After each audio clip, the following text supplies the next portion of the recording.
রে মা, সব মেয়েদেরকেই বিয়ের পরে শ্বশুর বাড়ি যেতে হয়। দিদির বিয়ে যাচ্ছে বল। আর কেউ আমাদের জ্বালাবে না রে। আর কেউ জ্বালাবে না আমাদের, কেউ ডিস্টার্ব করবে। ঘরটা পুরো ফাঁকা হয়ে যাবে। দিদির রুমে আর কেউ থাকবে না বল তাহলে। আমি থাকবো, আমি থাকবো। তুই থাকবি কেন?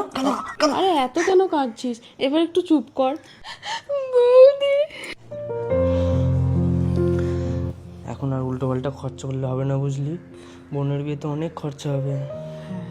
বোনের বিয়েতে অনেক খরচা হবে না?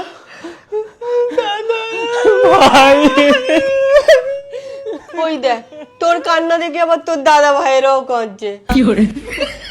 দাদা ভাই, তোরা কাঁদছিস কেন?